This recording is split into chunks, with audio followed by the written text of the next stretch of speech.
DM news Gujarati. ધાનેરાના મધુસૂદન હોમ્સમાં બંધ મકાનમાં હાથફેરો કરતા તસ્કરો। બંધ મકાનમાં તલવાર સાથે ઘૂસેલા ચોરોએ દાગીના અને રોકડની ચોરી કરી। ધાનેરામાં બંધ મકાનમાં હાથફેરો કરતા તસ્કરો। બંધ મકાનમાં તલવાર સાથે ઘૂસેલા ચોરોએ દાગીના અને રોકડની ચોરી કરી। મધુસૂદન હોમ્સમાં ભાવેશ ત્રિવેદીના મકાનમાં કરી ચોરી। સોનાની 2 બુટ્ટી, વીંટી, ચાંદીના કડા અને રોકડ રકમની થઈ ચોરી। બંધ મકાનનો દરવાજો ખુલ્લો દેખાતા સોસાયટીના રહીશો પહોંચતા તસ્કરો ભાગ્યા। સમગ્ર ચોરી મામલે ધાનેરા પોલીસને કરાઈ જાણ। ધાનેરામાં બાઇક ચોર અને તસ્કરો પોલીસને ખુલ્લી ચેલેન્જ ફેંકતા હોવાની સ્થિતિ। ધાનેરામાં વાહન ચોરો બન્યા છે બેફામ। દેવદર્શન શોપિંગ સેન્ટર આગળ ભર બપોરે બાઇક ચોર બાઇક લઈને રફુચક્કર। ધાનેરામાં વાહન ચોરો બન્યા છે બેફામ। ફરી બાઇક ચોર બાઇક લઈને થયો રફુચક્કર। ભર બપોરે દેવદર્શન શોપિંગ સેન્ટર આગળથી બાઇકની થઈ ઉઠાંતરી। બાઇક ચોરતી વખતના સીસીટીવી આવ્યા સામે। સમગ્ર મામલે ધાનેરા પોલીસને જાણ કરતા સીસીટીવી આધારે તપાસ શરૂ। મોટાભાગના બાઇક ચોરી કરી તસ્કરો રાજસ્થાન તરફ ભાગતા હોવાનું અનુમાન છે। સરહદી વિસ્તારમાં આવેલા ધાનેરાનો યુવાન બાબા રામદેવને પણ ટક્કર મારી એવા કરે છે યોગ। યોગ થકી શરીરની અનેક બીમારીઓ દૂર થયાના તર્ક। સરહદી વિસ્તારમાં આવેલા ધાનેરાનો યુવાન બાબા રામદેવને પણ ટક્કર મારે એવા કરે છે યોગ। યોગ થકી શરીરની અનેક બીમારી દૂર થયાના તર્ક। આપ જોઈ રહ્યા છો તે યુવાન છે ધાનેરાનો ભરતભાઈ આવાસથી, જે ટીવીમાં બાબા રામદેવના યોગા જોઈ અનેક યોગા કરતા શીખ્યો છે। શરૂઆતમાં પેટ દર્દ સાથે અનેક દર્દથી થાકી યોગના માર્ગે વળતા યોગ થકી શરીરના બધા જ રોગ જડમૂળથી મટી ગયાનો દાવો થયો છે। ભાવેશ વહેલી સવારે દરરોજ 1 કલાક યોગમાં ફાળવે છે। યોગને યોગ રીતે નહીં પણ વૈદિક મંત્રોચ્ચાર સાથે યોગ કરતા બુદ્ધિ અને શરીરનો વિકાસ થયો છે। વિડીયો આપ જોઈ રહ્યા છો તે પેટ ફેરવતા દ્રશ્યો બાબા રામદેવ સિવાય ક્યાંય ભાગ્યે જોવા મળશે। યોગ થકી શરીર તંદુરસ્ત બન્યાનો દાવો થયો છે અને યોગ થકી ઉંમરનો પણ ખ્યાલ આવતો નથી। યોગ તે યોગ્ય રીતે કરવામાં આવે તો માનવીના તમામ દર્દ દૂર થતા ન રોકી શકાય। ભાવેશ પશુપાલન સાથે સંકળાયેલ પશુપાલક છે, પણ યોગ થકી તંદુરસ્તી માટે એક યોગ મારફતે વિશેષ સંદેશ આપે છે। ભાવેશની યોગ પદ્ધતિથી પ્રેરાઈ અને અનેક લોકોએ પોતાના જ ઘેર યોગ શરૂ કર્યા અને લોકોએ યોગ થકી શરીરની અનેક બીમારી દૂર થયાની વાત કરી છે। શાસ્ત્રમાં પણ યોગનું વિશેષ મહત્વ છે। ભારતની યોગ પદ્ધતિ જૂની અને પ્રાચીન છે, જેને આજે હવે વિશ્વએ સ્વીકારી છે।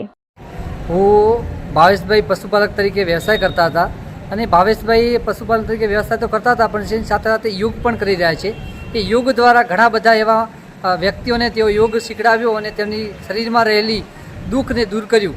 આપણે હોસ્પિટલમાં પણ જવું ન પડે, કારણ કે ભાવેશભાઈ પાસેથી સલાહ લઈ અને ભાવેશભાઈનું જોઈને તેનું માર્ગદર્શન લઈને આપણે પણ તેની સાથે જોડાવ્યું। અમે પણ 40-50 જણા સૌ આગેવાનો જોડાયા અને યોગ કર્યો એટલે તંદુરસ્તી આવી અને બીમારી પણ મોટા ભાગની દૂર થતી હોય છે। ભાવેશભાઈ યોગ જોઈને મને પણ બહુ સુંદર, મને પણ એક ખુશ થયો કે ભાવેશભાઈ યોગ જોઈ બહુ સરસ કરી રહ્યા છે।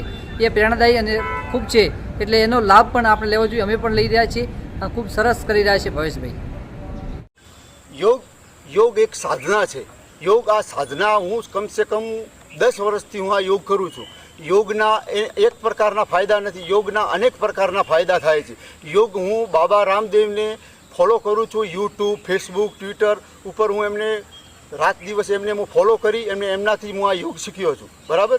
અને યોગના ફાયદાથી, યોગ કરવાથી જે નોલી ક્રિયા કરવામાં આવે છે એ નોલી ક્રિયાના ફાયદા જે પેટના બધી તમામ જાતની જે તકલીફો હોય છે, પેટની તમામ જાતની તકલીફો મટી જાય છે। દાખલા તરીકે એસિડિટી, ગેસ, પછી પથરી, એસિડિટી, લીવર, કિડની, આ દરેક જાતના નોલી ક્રિયા કરવાથી પેટના તમામ જાતના ફાયદા થઈ જાય છે। અને આપણો ધર્મ અને આપણી સંસ્કૃતિ પણ કહે છે કે યોગ જેવું કોઈ બીજું કોઈ સાધન નથી। હું છેલ્લા 10 વર્ષથી આજ સુધી મને હજી સુધી વિશ્વાસ નથી આવ્યો કે મને યાદ નથી કે હું 10 વર્ષમાં હું હોસ્પિટલના દવાખાને હું ગયો છું અને એક પૈસો પણ મારા દવાખાનામાં વપરાતો નથી। એનું કારણ એક જ છે કે બસ આ યોગ દ્વારા તમામ જાતનું દુઃખ તમારું થઈ જાય છે, બરાબર। યોગ જેવી કોઈ બીજી પ્રક્રિયા, કોઈ સાધન નથી। અને યોગ કરવો અને અથવા શીખવવો એ મોટી મહત્ત્વની વાત છે। અને હું યોગ કરું છું તે મારા આડોશી પાડોશીના મિત્રો પણ હું યોગને એમને પણ શીખવાડું છું અને યોગના મને તો ફાયદા થયા, પણ એ પણ મારા દ્વારા જે શીખ્યા છે એમને પણ ઘણી જાતના ફાયદા એમને પણ થયા છે। દાખલા તરીકે પેટની તકલીફ, મેન્ટલની તકલીફ, કોઈ પણ જાતની અનેક જાતના કોઈ શરીરના દુખાવા, બીજા તમામ જાતના યોગથી મટી જાય છે। શ્રીમતી GM વાલાણી ઇમી સ્કૂલમાં તારીખ 2/10/2024 બુધવારના રોજ બાળકોએ સ્વચ્છતા અને ગાંધીજીના જીવન ચરિત્ર વિશેના બેનરો બનાવી ભવ્ય રેલીનું આયોજન કરવામાં આવ્યું. શ્રીમતી GM વલાણી EMI સ્કૂલમાં તારીખ 2/10/2024 બુધવારના રોજ બાળકોએ સ્વચ્છતા અને ગાંધીજીના જીવન ચરિત્ર આધારિત બેનર બનાવી ભવ્ય રેલીનું આયોજન કરવામાં આવ્યું, જેમાં શાળાના સ્ટાફ મિત્રો પણ જોડાયા હતા. ગાંધીજી અમર રહોના નારાઓથી ધાનેરાની ગલીઓ ગુંજી ઉઠી હતી. અમારી શાળાના આચાર્ય શ્રી શિલ્પરાજસિંહ ગોહિલ દ્વારા આ ભવ્ય રેલીનો શુભારંભ કરવામાં આવ્યો હતો. રાજ્યસભાના સાંસદ શ્રી બાબુભાઈ દેસાઈની અધ્યક્ષતામાં પાલનપુર ખાતે સ્વચ્છ ભારત દિવસની ઉજવણી કરાઈ. સ્વચ્છતા અભિયાન બનાસકાંઠા રાજ્યસભાના સાંસદ શ્રી બાબુભાઈ દેસાઈના અધ્યક્ષસ્થાને પાલનપુર ખાતે સ્વચ્છ ભારત દિવસની ઉજવણી કરાઈ. પૂજ્ય મહાત્મા ગાંધી અને લાલ બહાદુર શાસ્ત્રીના જન્મદિવસે સ્વચ્છ ભારત દિવસની ઉજવણી અને સ્વચ્છતા અભિયાન અંતર્ગત નગરપાલિકા ટાઉન હોલ પાલનપુર ખાતે રાજ્યસભા સાંસદ શ્રી બાબુભાઈ દેસાઈની અધ્યક્ષતામાં જિલ્લા કક્ષાનો કાર્યક્રમ યોજાયો હતો. આ પ્રસંગે રાજ્યસભા સાંસદશ્રીએ જણાવ્યું હતું કે સ્વચ્છતા અભિયાન એ પૂજ્ય મહાત્મા ગાંધીજીનું સ્વપ્ન હતું. મહાત્મા ગાંધીજીએ દેશની આઝાદીની સાથે સ્વચ્છતા અભિયાન પર ભાર મૂક્યો હતો. તેમના સૂત્ર સ્વચ્છતા ત્યાં પ્રભુતાને સાર્થક કરવાનું કામ વડાપ્રધાન શ્રી નરેન્દ્રભાઈ મોદીએ છેલ્લા 10 વર્ષથી કરી રહ્યા છે. સાંસદશ્રીએ સફાઈ કામદારોને વંદન કરતા જણાવ્યું કે સમગ્ર માનવ જીવનને સાચવવાનું કામ સફાઈ કામદારો કરે છે. જળ, પવન અને પૃથ્વી માતાને સ્વચ્છ રાખવાનું કામ આપણે સૌ કોઈએ કરવાનું છે. સ્વચ્છતા રાખવી આપણા સૌની નૈતિક ફરજ છે. પાલનપુર ખાતે યોજાયેલ કાર્યક્રમમાં સ્વચ્છતા હી સેવા લગત શોર્ટ ફિલ્મનું નિદર્શન, એવોર્ડ વિતરણ કાર્યક્રમ, સફાઈ મિત્ર સુરક્ષા શિબિર અંતર્ગત કરેલ શ્રેષ્ઠ કામગીરી માટે એવોર્ડ, CTU ટ્રાન્સફોર્મેશન એવોર્ડ, સ્વચ્છતા અંગે શપથ સહિત નવી દિલ્હી ખાતેથી વડાપ્રધાન શ્રીના કાર્યક્રમનું વર્ચ્યુઅલી જોડાણ અને વૃક્ષારોપણ કાર્યક્રમનું આયોજન કરાયું હતું. શહેરની જેમ ગામડામાં પણ ડોર ટુ ડોર કચરાના કલેક્શન માટે ઈ-રિક્ષાઓનું સાંસદશ્રી અને ધારાસભ્યશ્રી પાલનપુર દ્વારા લીલી ઝંડી આપી પ્રસ્થાન કરાયું હતું. જિલ્લા કક્ષાના આ કાર્યક્રમમાં પાલનપુર ધારાસભ્ય શ્રી અનિકેત ઠાકર, જિલ્લા વિકાસ અધિકારી શ્રી M. J. દવે, જિલ્લા ગ્રામ વિકાસ એજન્સીના નિયામક શ્રી R. I. શેખ, નગરપાલિકા પ્રમુખ શ્રી, ઉપપ્રમુખ શ્રી, તાલુકા વિકાસ અધિકારી શ્રી સહિત સંબંધિત અધિકારીશ્રીઓ અને બહોળી સંખ્યામાં લોકો ઉપસ્થિત રહ્યા હતા. આજે પાલનપુર ખાતે સ્વચ્છતા અભિયાન આપણા દેશને જે આઝાદ કર્યો છે, આપણા પૂજ્ય મહાત્મા ગાંધી દેશને આઝાદ કર્યો. એની સાથે સાથે એમનું એક સ્વપ્ન હતું કે મારા દેશની અંદરથી ગંદકી દૂર થાય અને એ માટે એમણે એક સ્વચ્છતાનું એક અભિયાન કર્યું. એ અભિયાનને 2014ની સાલથી આપણા દેશના યશસ્વી વડાપ્રધાન શ્રી નરેન્દ્રભાઈ મોદી સાહેબે ઉપાડ્યું છે અને એનો ઘણો મોટો લાભ થયો છે. દીકરીઓને, બહેનોને અને સ્વચ્છતા અભિયાન નિમિત્તે આ ટોયલેટની સગવડતાઓ આપી અને એમની સાથે આત્મનિર્ભર રીતે એ પોતાની રીતે એક આગળ વધે એવું એક અભિયાન એમણે કર્યું છે. દીકરીઓની રક્ષા થાય, માતાઓની રક્ષા થાય અને દરેક ગામની અંદરથી, દરેક શેરીની અંદરથી કચરો દૂર થાય અને એનાથી અનેક રોગો જતા રહ્યા છે. એટલે ગંદકીથી જે રોગો થતા હતા એમાં પણ ઘણો ફેર પડી ગયો છે. એટલે આ સ્વચ્છતા અભિયાન એક આપણા જીવનનું એક પાસું બની જવું જોઈએ અને આ પાસા દ્વારા આપણે સમગ્ર આપણે વિશ્વની અંદર જે વિશ્વના બીજા ભાગોની અંદર જે સ્વચ્છતા છે એનું પણ અમલીકરણ કરવું જોઈએ. અને ત્યાં પણ હું તો માનું છું કે જે પબ્લિક ટોયલેટ છે એના માટે જે ફોરેનની અંદર આપણે જતા હોઈએ છીએ તો વોશરૂમ જવું હોય તો ₹1 આપવો પડતો હોય છે. એટલે એક સૂચન છે કે આ જે પબ્લિક ટોયલેટો છે એની પણ પેઇંગ તરીકે જો થતા હોય તો વધુ સ્વચ્છતા રહેશે એવો મારો આગ્રહ છે. નવરાત્રિના પવિત્ર દિવસોમાં નવદુર્ગા સ્વરૂપોને અષ્ટગંધાષ્ટકમ અર્પણ કરાશે. જય બોલે ગ્રુપ અમદાવાદ દ્વારા ગુજરાતના 9 શક્તિ મંદિરોમાં ગંધાષ્ટકમની ભેટ ધરાશે. નવરાત્રિના પવિત્ર દિવસોમાં નવદુર્ગા સ્વરૂપને અષ્ટગંધાષ્ટકમ અર્પણ કરાશે. જય ભોલે ગ્રુપ અમદાવાદ દ્વારા ગુજરાતના 9 શક્તિ મંદિરોમાં ગંધાષ્ટકમની ભેટ કરાશે. ગંધાષ્ટકમ માટે સાંગમાંથી વિશિષ્ટ પ્રકારનું બોક્સ બનાવાયું. તારીખ 3 ઓક્ટોબરથી આદ્ય શક્તિમાં જગદંબાની શારદીય નવરાત્રિનો પ્રારંભ થઈ રહ્યો છે. શક્તિ ભક્તિ આ સૌથી મોટા મહોત્સવમાં જય બોલે ગ્રુપ અમદાવાદ દ્વારા ગુજરાતના 9 શક્તિ મંદિરોમાં અષ્ટગંધાષ્ટકમ અંતર અર્પણ કરવાનું આયોજન કરાયું છે. જે અંતર્ગત પ્રથમ નવરાત્રિ નિમિત્તે અંબાજી મંદિરના ભટ્ટજી મહારાજ દ્વારા ગંધાષ્ટકમનું પૂજન કરી અંબાજી ઉપરાંત અન્ય મંદિરોમાં અષ્ટગંધાષ્ટકમ અર્પણ કરવામાં આવશે. ગુજરાત સહિત દેશભરના કરોડો શ્રદ્ધાળુની આસ્થાના કેન્દ્ર સમા આરાસુરી અંબાજી મંદિર, શ્રી ઉમિયા મંદિર ઊંઝા, શ્રી ભદ્રકાલી મંદિર કર્ણાવતી, શ્રી અંબાજી મંદિર માધુપુરા, શ્રી મહાકાલી મંદિર પાવાગઢ, શ્રી બહુચર મંદિર બહુચરાજી, શ્રી આશાપુરા માતાજી કચ્છ, શ્રી ચામુંડા મંદિર ચોટીલા, શ્રી ખોડિયાર મંદિર ભાવનગર અને શ્રી વરદાયની માતા મંદિર રૂપાલ ખાતે શ્રી આરાસુરી અંબાજી માતા દેવસ્થાન ટ્રસ્ટ અંબાજીના સહયોગથી નવરાત્રિના પવિત્ર દિવસોમાં જય ભોલે ગ્રુપ અમદાવાદ દ્વારા અષ્ટ સુગંધિત દ્રવ્યોમાંથી નિર્મિત ગંધાષ્ટકમ અર્પણ કરાશે. આ માટે સાગના લાકડામાંથી ખાસ બોક્સ બનાવવામાં આવ્યું છે, જેમાં 8 પ્રકારના અંતરની બોટલોને રાખવામાં આવી છે. તેમાં દરેક બોક્સ પર ગંધાષ્ટકમ શ્લોક લખવામાં આવ્યો છે. જય ભોલે ગ્રુપ અમદાવાદના દીપેશભાઈ પટેલે જણાવ્યું હતું કે શ્રી વિદ્યામાં ગંધાષ્ટકમનું વર્ણન મળે છે, જેમાં વર્ણવેલા 8 પ્રકારો પ્રમાણે 8 ગંધ એટલે કે ચંદન, અગર, કપૂર, તમાલ, જલ, કુમકુમ અને ઉશીર અને કુંઠ નામની સુગંધ જગદંબાને અતિપ્રિય છે.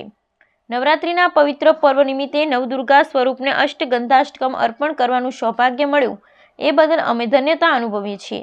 માતાજી પ્રસન્ન થાય અને નવરાત્રિમાં નવદુર્ગાના આશીર્વાદથી સૌ માઈ ભક્તો મળે એ જ આશયથી આ અંતર અર્પણ કરવામાં આવી રહ્યું છે.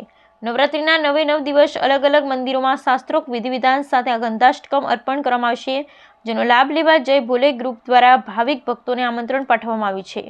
ગુજરાતના પ્રસિદ્ધ અને પાવન યાત્રાધામ એવા શ્રી ઉમિયા મંદિર ઊંઝા, ભદ્રકાલી મંદિર કર્ણાવતી, શ્રી અંબાજી મંદિર માધુપુરા, શ્રી મહાકાલી મંદિર પાવાગઢ, બહુચરાજી મંદિર બહુચરાજી, શ્રી આશાપુરા માતાજી કચ્છ, શ્રી ચામુંડા મંદિર ચોટીલા, શ્રી ખોડિયારમાં મંદિર ભાવનગર અને શ્રી વરદાયની માતા મંદિર રૂપાલ ખાતે અષ્ટ સુગંધિત દ્રવ્યમાંથી નિર્મિત ગંધાષ્ટકમ અર્પણ કરાશે. ધાનેરા નગરપાલિકા દ્વારા આજે ગાંધી જયંતિ નિમિત્તે નગરપાલિકા દ્વારા ધાનેરાના સફાઈ કામદારોનું સન્માન કરવામાં આવ્યું. ધાનેરા નગરપાલિકા દ્વારા આજે ગાંધી જયંતિ નિમિત્તે નગરપાલિકા દ્વારા ધાનેરાના સફાઈ કામદારોનું સન્માન કરવામાં આવ્યું. આ કાર્યક્રમમાં ઉપસ્થિત નગરપાલિકા ચીફ ઓફિસર તથા ભાજપ અગ્રણી ભગવાનદાસ તથા ધાનેરા ભાજપ શહેર પ્રમુખ તરુણભાઈ મોદી, મંત્રી રાજુભાઈ ત્રિવેદી, પ્રેમાભાઈ તરક તેમજ આગેવાનો રામભાઈ સોલંકી અને કર્મચારીઓની ઉપસ્થિતિમાં સફાઈ કામદારોનું સન્માન કરવામાં આવ્યું હતું. વિહળધામ પાળિયાદ ખાતે ધર્મસ્તંભનો ધ્વજ ફરકાવવા માટે એકીકૃત એલિવેટર બ્રિજ સાથેનો સૌથી મોટો ધર્મસ્તંભ તરીકે જીનિયર્સ વર્લ્ડ રેકોર્ડમાં નામ નોંધાયું. વિહળધામ પાળિયાદ ખાતે ધર્મસ્તંભનું ધ્વજ ફરકાવવા માટે એકીકૃત એલિવેટર સાથેનો સૌથી ઊંચો ધર્મસ્તંભ તરીકે જીનિયર્સ વર્લ્ડ રેકોર્ડમાં નામ નોંધાયું.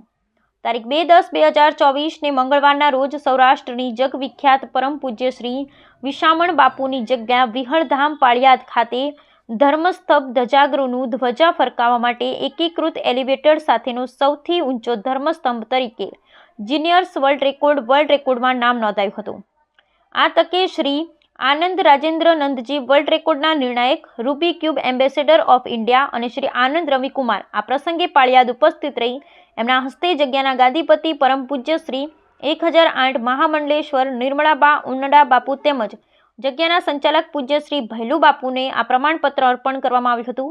આ પ્રસંગે સમસ્ત વિહળ પરિવાર, સેવક સમુદાય પણ ખૂબ મોટી સંખ્યામાં ઉપસ્થિત રહ્યા હતા.